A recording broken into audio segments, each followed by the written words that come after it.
Welcome to DVG's Summit. So happy to see everybody. It's nice and warm in here, so hopefully nobody's going to fall asleep on us. Luckily I'm standing up, so I won't be asleep.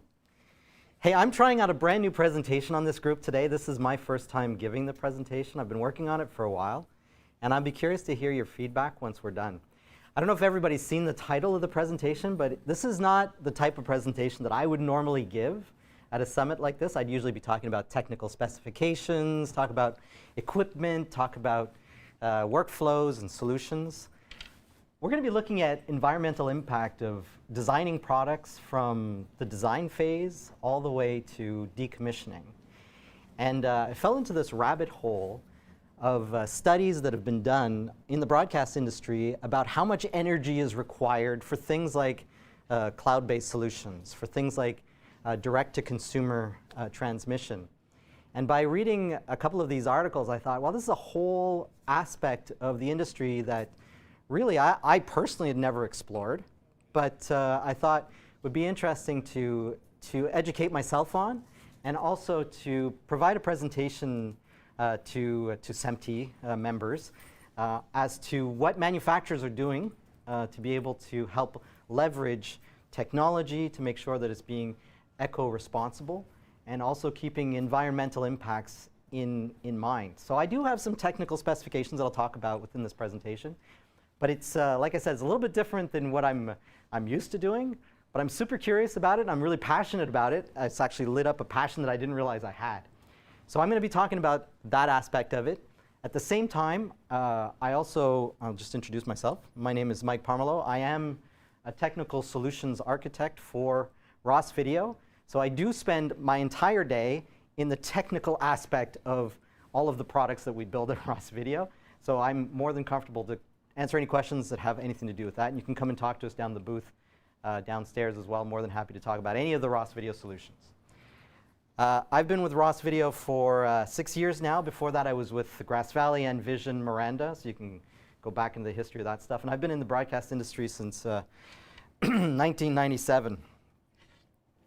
So let's take a look at this presentation now. I've got a couple of different animations that I'm going to show you. I'm just going to go through all the bullet points here. I'm going to bring them all out so we can take a look at them all.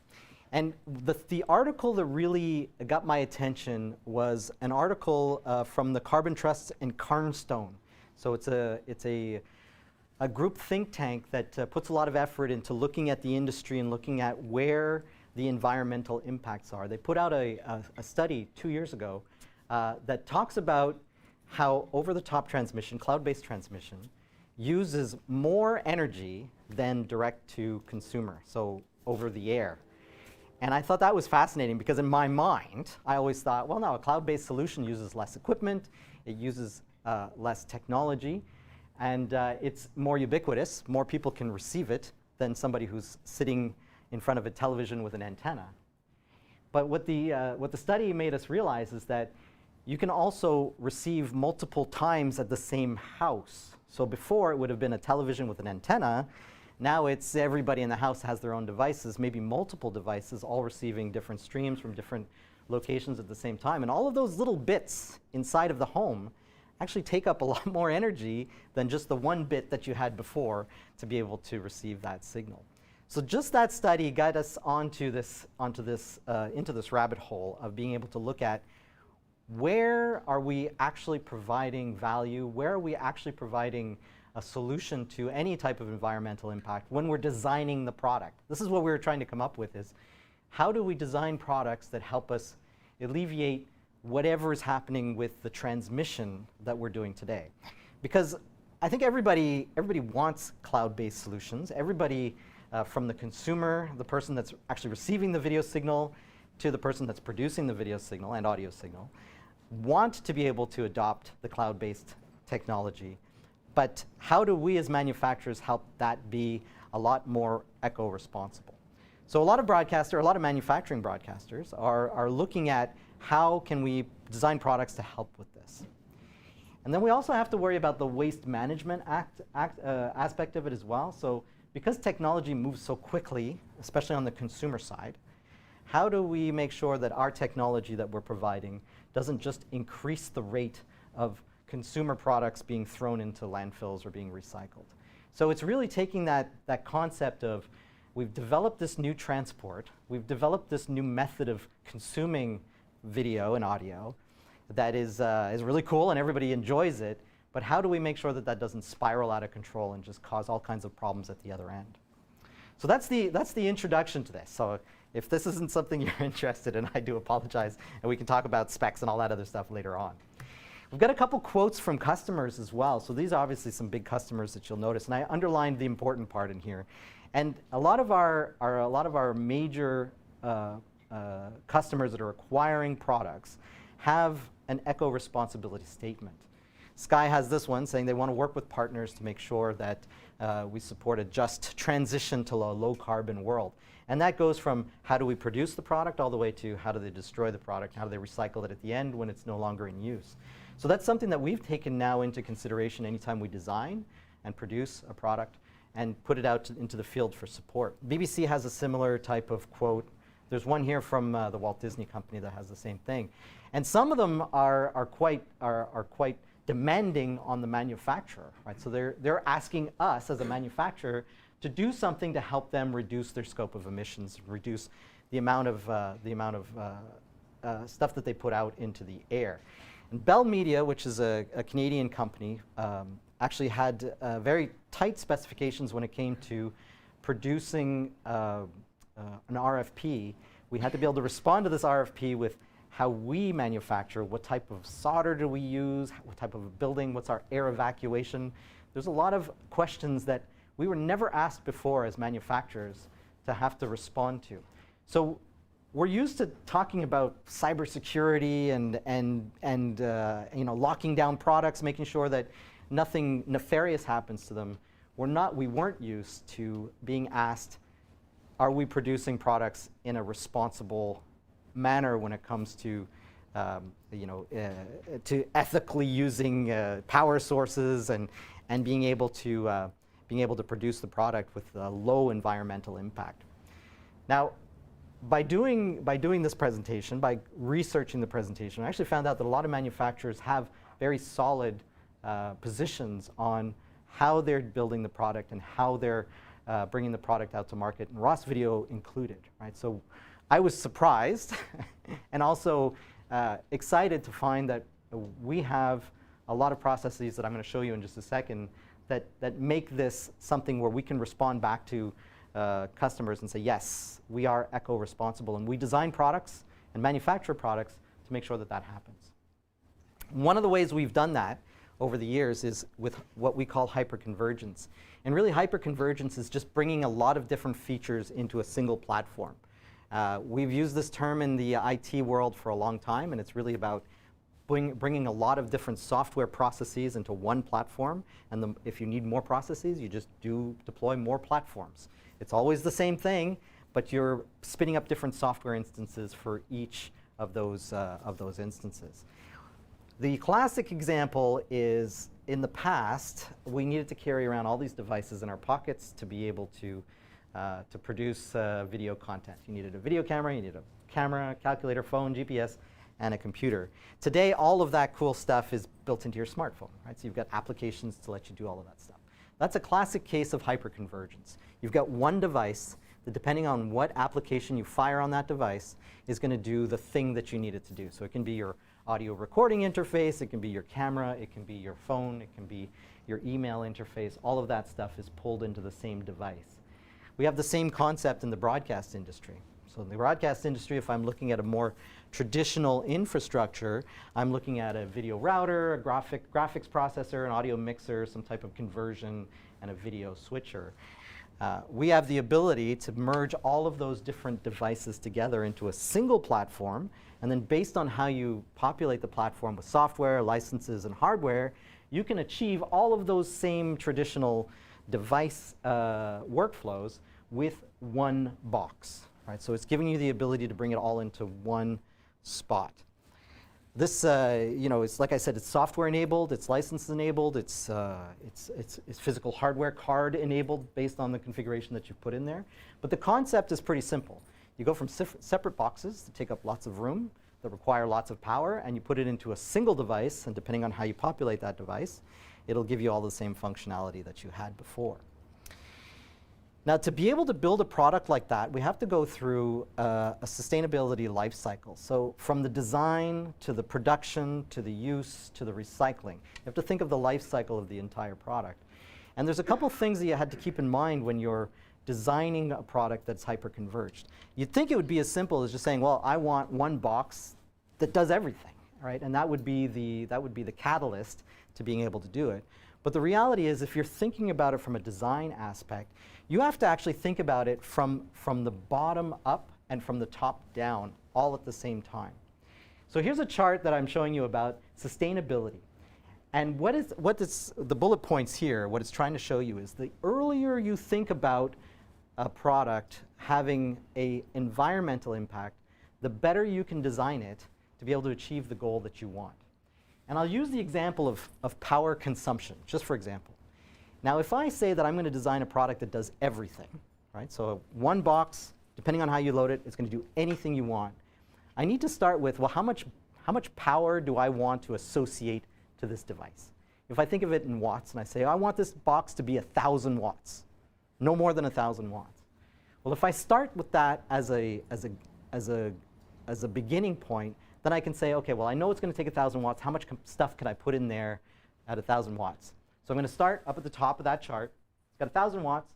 And what I'm going to do is I'm going to keep putting stuff into it and see if I can get all of the features that I need. Then I can see if I can reduce the amount of wattage that I'm going to use. If I do the reverse, if I say, okay, well, never mind how much power it's going to use, what do I want inside of it? And I throw a bucket of features at something, what my developers are going to come back with is say, okay, you want all these features, I need all this power to be able to do it. So you're doing it from the reverse side.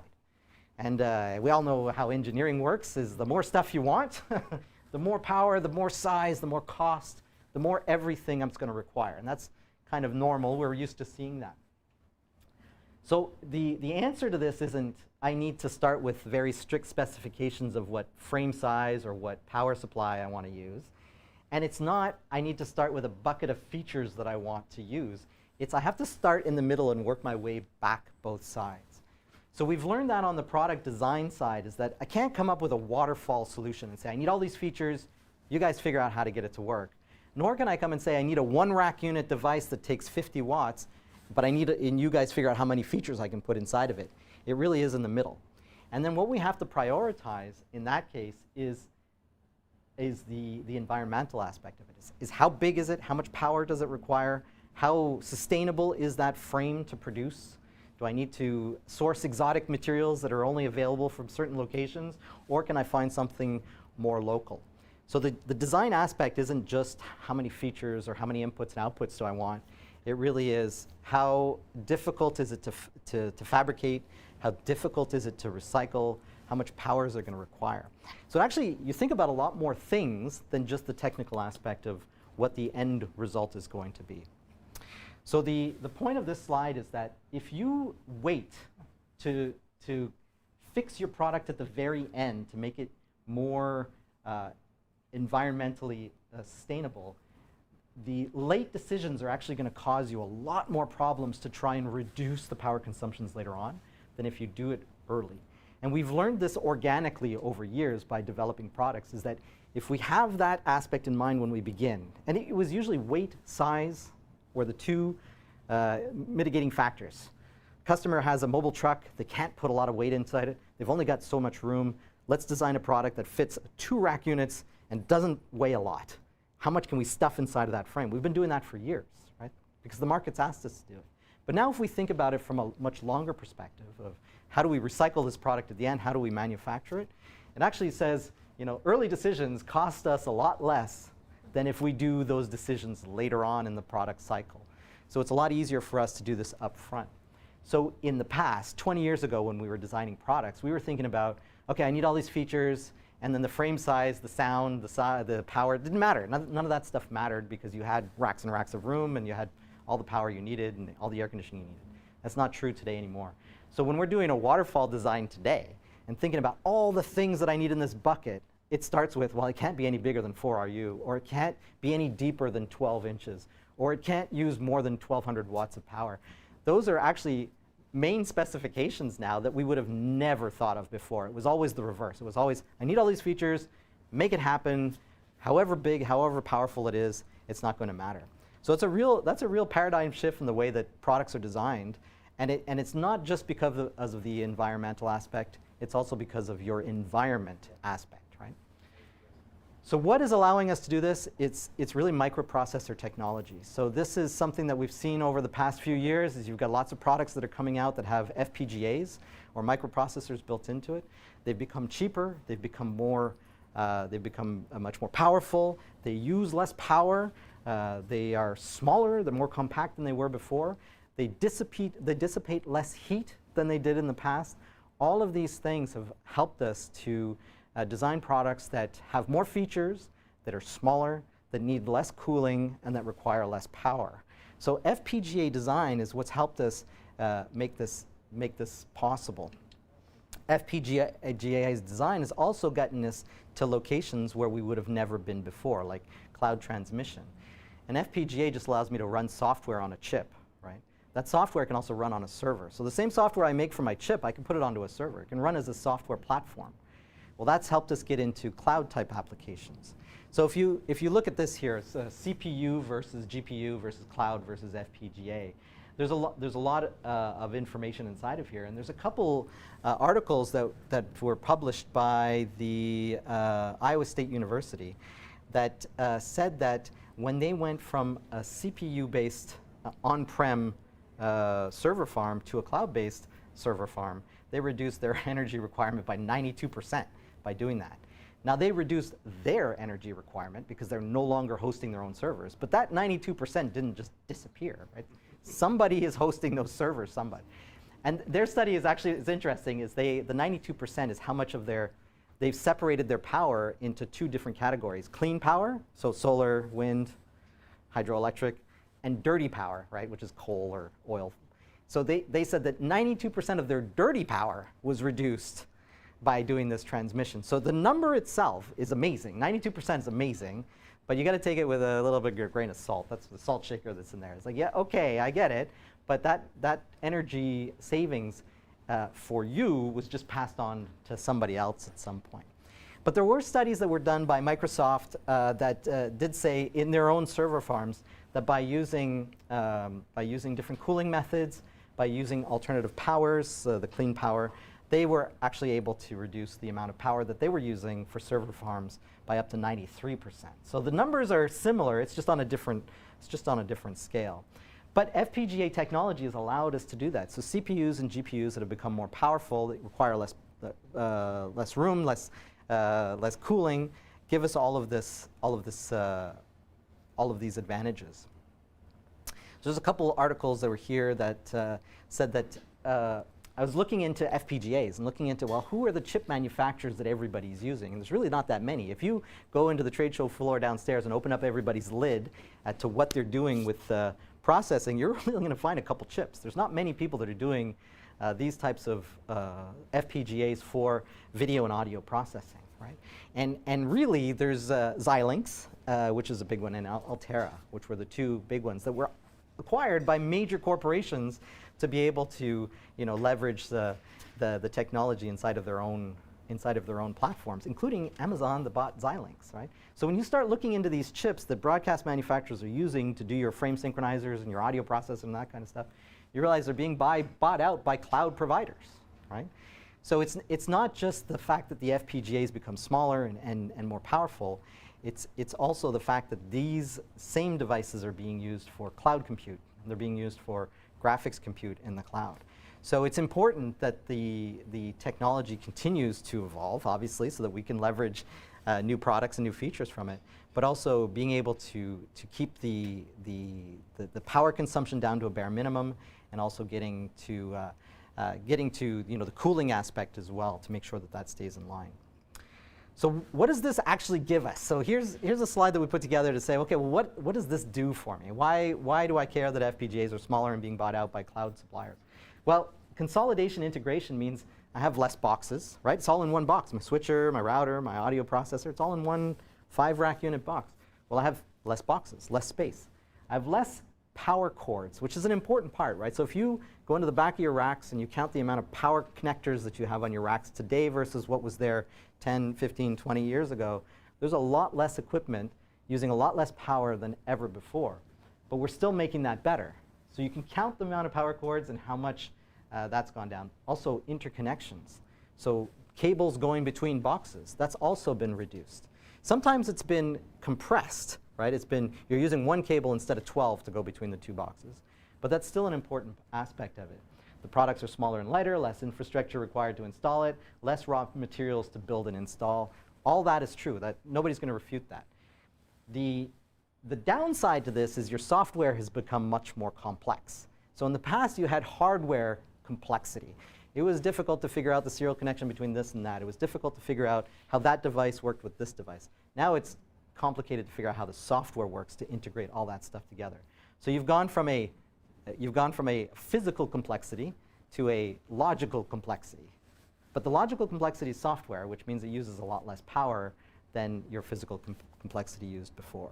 So this consolidation, which is allowing us to put all of this capabilities into one same box, means that we have to worry about that box now. I have to worry about, okay, well, the box that I'm using, so this frame that we're developing, the thing that we're designing, I have to think about things that I never thought about before that probably weren't that important before.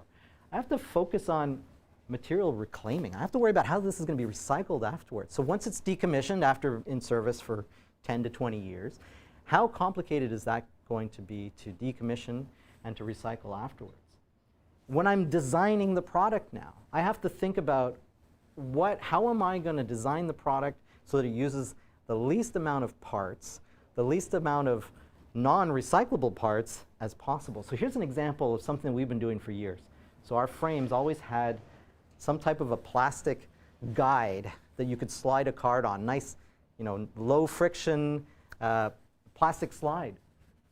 That was screwed, that was riveted, that was precision machined to fit inside of a spot. We don't do that anymore. We don't do those precision plastic parts as a guide. We now stamp the frame and fold up the sides of the frames to give you an aluminum slide to put your card in. It doesn't actually change anything for the product. It doesn't change anything, doesn't make it more or less reliable, doesn't make the user experience of integration better or worse. It's just holding the card in a spot so it doesn't move around. But it's much easier to do now. I don't have to source plastic parts. I don't have to rivet things in place. I don't have hand assembly to do it. It's all done by a machine that just cuts and folds a piece of metal directly at the frame. That's so much easier than it was before, and it's also easier to recycle. It's completely made out of metal. I don't have to separate the plastic bits from the hardware bits. And I also don't have to source the plastic parts or the guides from a third-party manufacturer. I can do all of this in-house now. So designing for disassembly has become huge. It's become much bigger than we ever worried about it before. It was always, we'll worry about it on the back end, or you just threw it in the garbage, right? When you were done with it, you put it in the dumpster in the back, and it magically disappeared. Well, we're much more concerned with, well, how hard is that product to break down into the recyclable elements? So we started obviously with packaging at some point and said we can't put packing peanuts and styrofoam inside of this thing anymore. People don't like to see that. But it went into the product as well. And it's an important thing to think about too.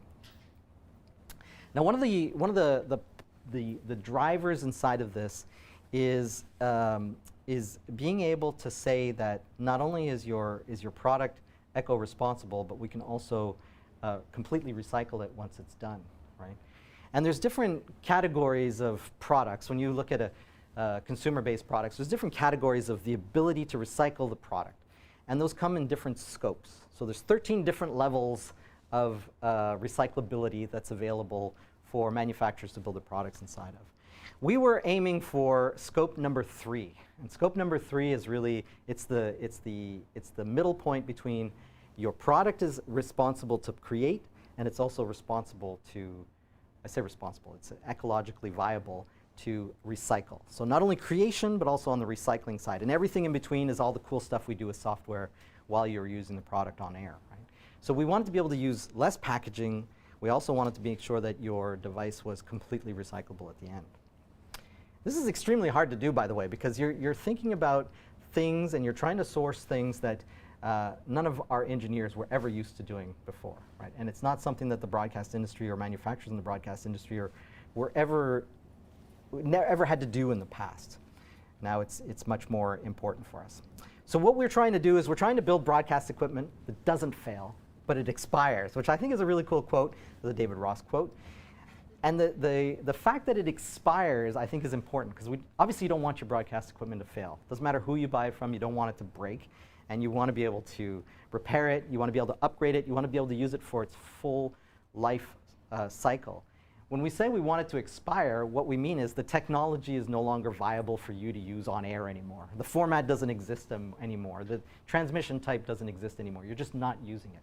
That's where we want products to sit, is don't want it to no longer be functional. I want it to be irrelevant, which is a really great spot to be. Also not something that the broadcast industry is used to, right? We're used to having products that last for 10, 20 years, and the product fails, and it doesn't expire, or it fails in the sense that you can no longer get parts for it, so it's obsolete at that point, right? So we're looking at, okay, well, upgradability. Can I use the same product for 5 years and just upgrade the software inside of it, or do small incremental hardware upgrades that allow me to keep up with the changes that are occurring inside of the industry? And the answer is yes. We do this today. A lot of manufacturers do this today. And sometimes it comes just in pure software. You just upgrade the device and you get new features, or you pay for the license and you get new features. It's all a software upgrade. Can it be modular as well? So are there components of this device that I've sold you that you can upgrade for the future when you need it to be? So this is an important aspect of a lot of design of a lot of products, is it modular? Do I have a slot that I can swap out a card? Is there a motherboard that I can put a daughter board over top of? Is there something that we can do that can keep that product relevant for a longer period of time? And then the last bullet point that's on there is, can we prevent this system from being trashed? The forklift upgrades. Something I always hated when I worked in the field is when a customer said, oh, this is a forklift upgrade. We're scrapping everything that was in here. You'd find it in the dumpster in the back, right? It was all being recycled by a recycling company. And then starting fresh with something new. We want to prevent that. We want to be able to say, no, you've got the platform, you've got the device, let's just keep upgrading it until it gets to what you want it to be. And then repairability is a big deal as well. So with the Right to Repair Acts and all kinds of different incentives that have come into play, we're looking at, can we make this product repairable? Sometimes it's easy, sometimes it's impossible. It just depends on the product that we're creating. Obviously, if it's a software-based product, the repair aspect of it's pretty simple. You reinstall, there you go, you're done, it's repaired. But sometimes with hardware, with surface-mounted components, with the complexity of multi-level PC boards, sometimes that's a lot more difficult. So can we put the components that are likely to be repaired in a spot where they can be repaired? So we're thinking about the design from that aspect as well. So that design for extended life, you know, we're worried about all of these different components, but what broadcast engineers and technologists are worried about is, well, what is the reliability of this product? You're putting all your things into one box. That one box can be upgraded forever, but what happens if that box fails? What happens if a component inside that box fails? How reliable is it to me? And you've all seen that term before, mean time before failure, MTBF. Have you seen that before? Mean time before failure.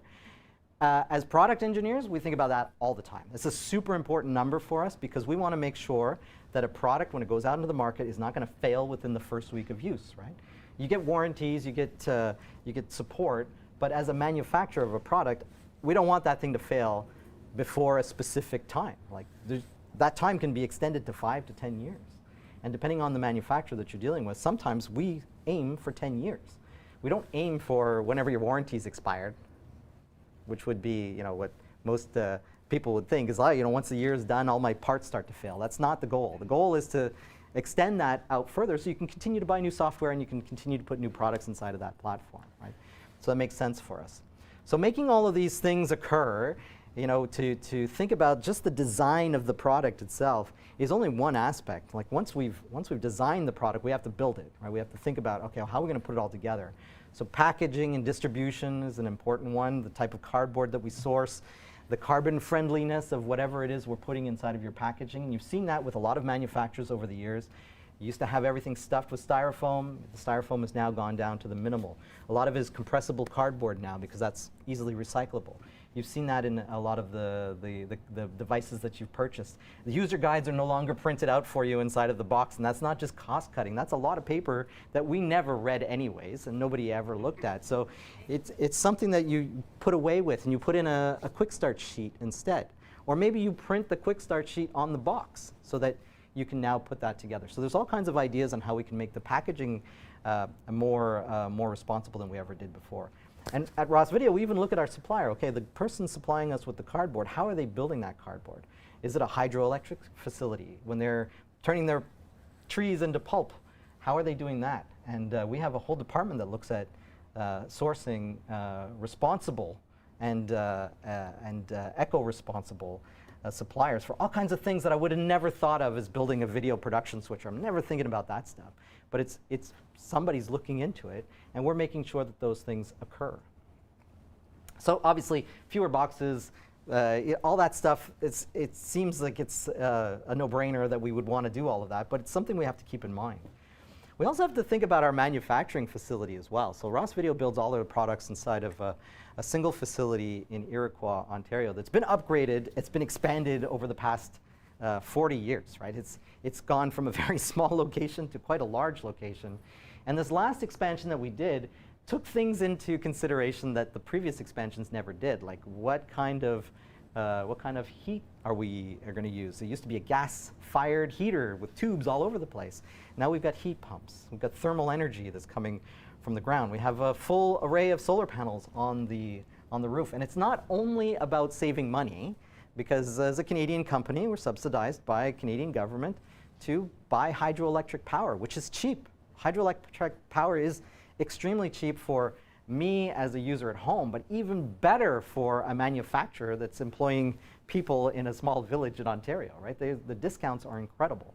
So spending a lot of money on a solar system doesn't make any sense unless you're trying to be more responsible to the environment that you're in, and you want to fit inside of this mold where we're a zero emissions facility, where everything that goes into the facility stays inside of the facility, doesn't come out. So things like changing the insulation to doing our LED lighting, all kinds of stuff that's happened inside of this facility upgrade that we wouldn't have had to think about before. So to make yourself a LEED compliant building for manufacturing is impressive.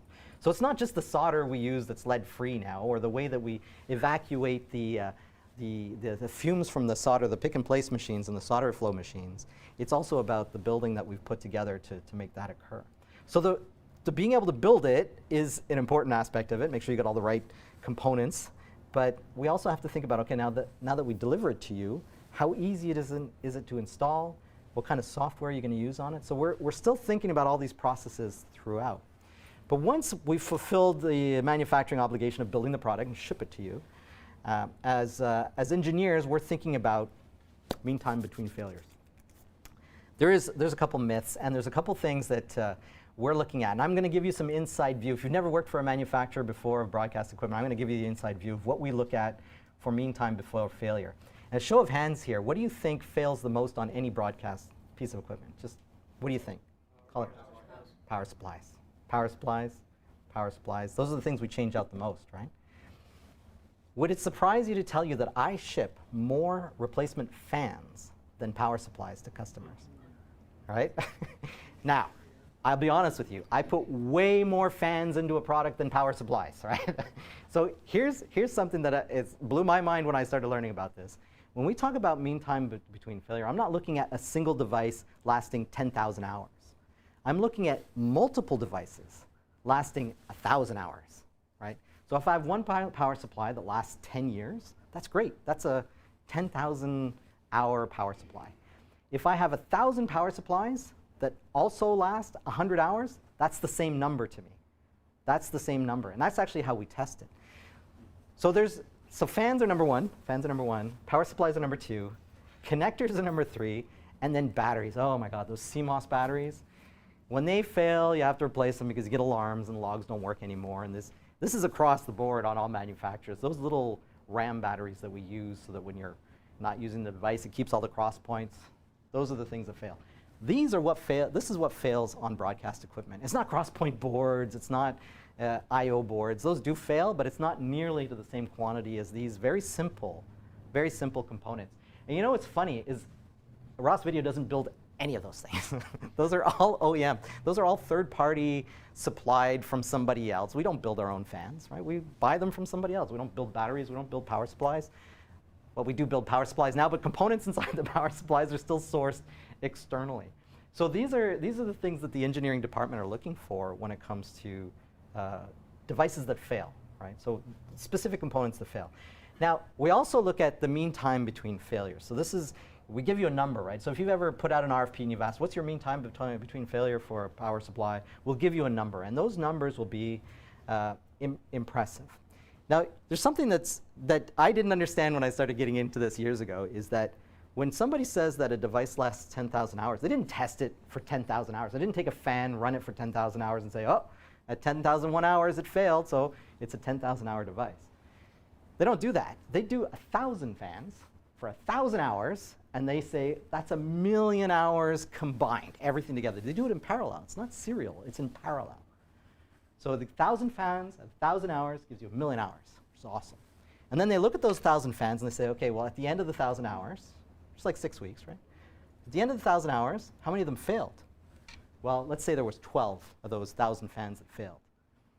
The mean time between failures that you get on your RFPs, that number that you get, is this formula. It's 1,000,000 divided by 12. And that gives you the mean time between failure, which is 83,000 hours, right? Which is not what I expected. I expected people to say, well, that thing that you bought that has one fan inside of it is going to last 80,000 hours. Well, yeah, it could, or it could fail after 1,000, right? It could fail after 1,000 hours. But the odds of it occurring, so this is much more statistical odds than it is actual empirical numbers, is the odds of it happening are pretty slim, so we're going to say that's probably going to last a little bit less than 100,000 hours. It's going to last 80,000 hours. Did anybody know this? I mean, it's pretty shocking, right? When you think about it, that's the way that we calculate. I say we, Ross Video, that's the way we, as manufacturers, calculate mean time between failure. But it makes more sense to calculate 1,000 of them than just running one. You got it. This amount of time and trying to say that they'll all work in the same way. That's exactly right. So you're exactly right. Running 1,000 devices for 1,000 hours is much more tangible. I can wait 6 weeks for that to occur. What I can't do is I can't buy a fan, let it run for 10 years, and then say, oh, it didn't fail. That means now I can put it into my product. It's way too late by then. Even 6 weeks is difficult, right? So the 6 weeks is difficult for us. So this is really the only way we could ever really calculate any type of mean time between failure. So you got to take that number now, and you have to think about this formula. And that's how we calculate it. So the next slide is basically just telling you, the number of failures divided by the number of hours gives you that number. And that number is an important number for all of us. It's important for us to know that we calculate it this way. But it's also important for us to know that we're trying to take these devices that I showed you, fans, power supplies, batteries, connectors, we're trying to put those into a category that can be replaced. Right? So the fan isn't necessarily integral to the whole frame. You can usually get to the fans. That's the point, right? Because we know that's the thing that's going to fail. You should be able to get to it to be able to replace it once that happens. Because the worst thing that can happen is you have to scrap your device because the fan has failed. Right? That's not the goal. The goal is to be able to replace the things that need to be replaced, and things that don't, you can keep focusing on that. So that's the myth. And then when we're designing those systems, it's important to say, like, I've got a bunch of equipment that's here. There might be 200 fans inside of that, and there might be 25 power supplies. So if you're designing the system, you're going to tell me, hey, I need to eliminate the single point of failure inside of this system, right? So if there's anything inside of this system that could fail that would bring everything down, I don't want that. I want the thing that's going to allow the entire system to work, even if a component is down. So when I say hyperconverged solution, I'm building a frame that has all these things inside of one box. You're thinking that's all my eggs in one basket, right? That's a natural thing to think, is that you've got, okay, well, now I've got a lot of power supplies with a lot of fans, and if some of them go down, I'm not going to have any single points of failure. You're saying I should put everything into one box with a few fans and a few power supplies. If something fails, then I've got a much bigger problem inside of that. And you do and you don't at the same time, because we're talking about hundreds of fans and hundreds of power supplies versus dozens of fans and a few power supplies. You have the same odds, you just have less of them that can fail on you. Right? It's the same thing, it's just you've got less. Now there's still redundancy built in. I'm not going to sell you a product with one power supply and one fan. Right? That's, I know those are going to fail, so I'm going to put in 2 of them. I'm going to put in the ability for you to do redundant devices. So when we're talking about hyperconvergence, whether you're looking at a ROS video solution or somebody else's, it's important for us to think about all of those different components. So I like, this is my favorite part of the presentation, so I tend to spend a lot more time than I should on it. But it's really important for us to think that, you know, when you're buying a solution that has lots of devices, lots of fans, or a solution that has a single device, we still want that to last a long time, and we still want you to have redundancy. So even if you bought a 12-rack unit Ultrix, you don't have 1 fan and 1 power supply. You get 20 fans and 4 power supplies. It's a lot better than 200 fans and 50 power supplies. It's a lot smaller, uses a lot less power. I'm at 1,200 watts instead of God knows how many watts on the top side. But it's important for us to say, you know, all the eggs in one basket, yes and no. It's a yes because I've got 1 frame, but it's a no because we're designing it so that it doesn't have a single point of failure.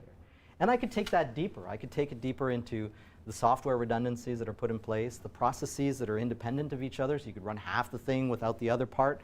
There's still components that we can put into it on the technical side that aren't just about fans and power supplies. All right, I got a few more slides and I'll let you go to lunch, I promise, and I'll take some questions too.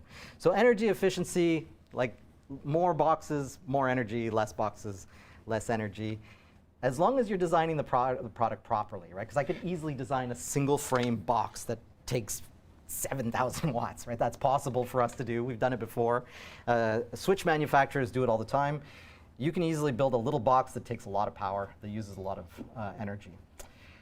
We were forced into this because of mobile environments, right? Mobile environments have said, hey, you need smaller trucks. It has to be way less. It has to take less power. It has to use less fuel. And just some examples here, you know, 35 rack units of ROS video product is 600 pounds. That's a lot less than it would have been 10 years ago. The amount of wattage I use for this little Sprinter van, 4,500 watts, that's a generator. I can run that off of a single generator. It doesn't have to be 220, right? I can run it off of 2 or 3 circuits. And then the amount of fuel that we use, these are the ROS video Sprinter vans, but we use less fuel, pulling around less gear to be able to do these same types of events than we ever had before. So if you look at it from just the end point of where the product is actually going, we're still reducing our emissions there. And then you take all the other things into consideration, from packaging to manufacturing, it still comes out to being a lot less energy being used overall. So a couple of examples here of less power, less weight. Sustainability in use is an important thing for us. You know, you want to be able to fix more stuff, throw less stuff out. You want to have a much more pleasant experience when it comes to mean time between failure, and that also means that your ability or your requirement to throw things out over time just goes down. So it's an important aspect for us to be able to keep that in mind when designing all of these products. Here's a couple more slides just about, you know, why we're doing this and why it's important for us to do this. And we actually save money in the long run by doing this, which means that our products can be less expensive. So not only can it do more stuff, and I know it doesn't seem like it in the industry, but products are less expensive today than they've ever been before. We forget this, how much we used to spend on audio mixers and video switchers, right? We used to spend hundreds of thousands of dollars on these devices. Now an audio mixer can be a software process on your laptop, right? If you don't need the control surface, you have all the same audio processing capabilities you had 15 years ago. They used to cost you $300,000. Now it's available as a plug-in that you can put into your laptop, right? We forget about this. When we see a quote from a manufacturer that says we need to spend that amount of money on a switcher, well, you forget how much it used to cost you to do it and how much more features you have today. So we've actually been able, as an industry, to reduce the cost of products and give you more features than ever before. It's just it's still expensive, right? We still see the expense as something that we have to justify or we have to get budgeting for. It's just not nearly as big as it used to be, which means that now we can put switchers in spots that would have never had a switcher before, right? And some manufacturers are much better at making it less expensive than others, right? And we've seen that in a lot of manufacturers. So that sustainability life cycle ends, and my presentation ends with, well, okay, once it's done, 20 years from now, when we've all retired and we're not dealing with this stuff anymore, who's going to dispose of the things that we're buying today, and how's that going to be done? So those are part of our design philosophy as well, is that once you're done with the product, once it's expired, how difficult is it to disassemble? How difficult is it to recycle? And what does that look like for the person that's left holding that torch at the very end? Is it something that's difficult for them to do? So all of these components, from the design to the manufacturing to the use to the disposal at the very end, those are all part of the design philosophy that responsible manufacturers have to think about from the very beginning before ever coming up with a new product at NEB. Right? And these take months, they take years to come up with the right philosophy, the right design approach, to be able to make sure that you're following that path so that at the end you don't end up with a hot pile of garbage you can't do anything with. Right? And I know it's probably not an instinct for everybody to think that this is something that all manufacturers are doing. We have to put a lot of energy and focus on this. We need departments that are doing a concerted effort across multiple product groups to make sure that the end result in a hyperconverged platform that has a switcher, a multi-viewer, and an audio processor inside of it, that all those departments are building products that let us achieve that end goal of making sure that at the end we haven't caused more harm than we created. All right, that's it for my presentation. I know I'm right up to the minute there, but if I have time for questions if you want to pepper me with questions. Yes, please. Go ahead.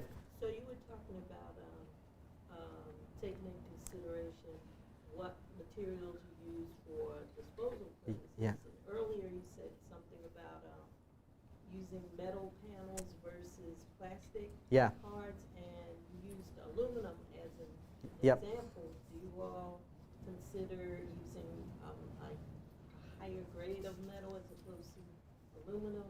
Yeah. There's information out there that's not so eco. So that's a great question. So I'm just going to repeat the question for people at home. I mentioned responsible materials, and the responsible materials that we use, as the example I used was aluminum for frames. Now we can use all kinds of different materials. So the answer to that question is absolutely we can use exotic materials. So we can use stainless steel, which requires a lot more processing to get to a device, and we can use really inexpensive materials like a zinc and magnesium alloy together, which is a really light, a very inexpensive, very dirty material to put together. But we can use anything inside of that, and what we have to gauge is which one of those materials is going to give us the benefits of everything we're looking for. Is it lightweight? Is it durable? Is it statically inert, right? Am I going to cause static electricity by putting things on top of that? Is it easy to source? So do I have local sources that I can get? And how hard is it to recycle afterwards? So all of those things actually come into the calculation of what material we're going to use. Sometimes that's a no-brainer. Sometimes aluminum makes sense because it's light, it's electrically inert, it doesn't cause any static. But sometimes it's like, yeah, but it's difficult to recycle. You can't just throw the frame into a recycle bin. You have to separate the aluminum from the steel, right? So we have to think about all this stuff. And in some products, like the Ultrix that we have, I don't use aluminum inside of the frame because I need the sturdiness of the frame to be completely solid no matter what happens to it when it's being transported by a truck. And I need it to be able to do thermal dissipation, right? So I need that frame that's holding my card to take the heat from the card and to take it away from the card. And aluminum doesn't do that very well. Steel does that very well. So we'll use the material based on all of those different factors. We try not to do the really inexpensive alloys like the magnesium, the zinc alloy together. It's very light, it's very cheap, but it's impossible to recycle afterwards. You can't recycle it. Nobody will recycle it for you. So we always got to keep that in mind. So while you might think, well, it just makes sense to do galvanized steel for the whole thing because it's easy to take care of. Well, the process of galvanization is actually pretty toxic, right? So you have to take that into consideration as well when you're thinking about those materials. And we have a committee that looks at raw materials and to which ones we are willing to explore and which ones are on a blacklist. We're just not going to put that into our product. And galvanized steel is a good one. It's cheap, it's weather resistant, it'll never rust, it's sturdy, it's easily recyclable, but the process of creating galvanized steel just causes too many toxic chemicals. We just don't do it. And that's a personal decision. It has nothing to do with the price really or the availability of it. It's just the company has said we're not going to do galvanized steel. Does that answer your question? I kind of went off on a tangent there, but yeah, it's okay. Anyone else? Do you guys do any of the recycling or looking at taking products back at the end of the life cycle instead of counting on a third party to dispose of it properly? Yeah, that's a great question. So the question is, do we take back products and recycle them ourselves? The answer to that is normally no. The instance where I'll take back a product is if I need it to support existing customers. So if you've got a master control switcher that you don't need anymore and you want to recycle it, we could buy it back, and I'll use that for spare parts and support for customers that are still under support, right?